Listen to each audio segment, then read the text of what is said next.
വിശുദ്ധ യോസേപ്പ് പിതാവിൻ്റെ പക്വതയാർന്ന നീതിബോധം തിരിച്ചറിയാൻ കഴിയുന്നത് മറിയത്തോടുള്ള അദ്ദേഹത്തിൻ്റെ സ്നേഹവും വിശ്വാസവും ആഴത്തിൽ മനസ്സിലാക്കുമ്പോഴാണ്.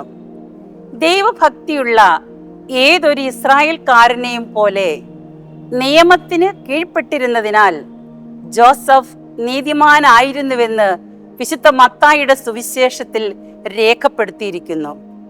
വിശുദ്ധ യോസേപ്പ് പിതാവിൻ്റെ ഉള്ളിലുള്ള പക്വതയാർന്ന നീതിബോധം മറിയത്തോടുള്ള സ്നേഹവും അവളിലുള്ള വിശ്വാസവും മൂലം നിയമപാലനത്തെ പോലും അതിശയിക്കുന്നതായിരുന്നു.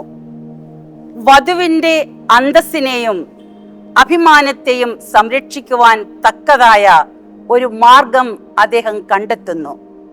കോലാഹലങ്ങളൊന്നുമില്ലാതെ, പരസ്യമായി മറിയത്തിൻ്റെ മാനം കെടുത്താതെ, രഹസ്യമായി ഉപേക്ഷിക്കുവാൻ അദ്ദേഹം തീരുമാനിക്കുന്നു.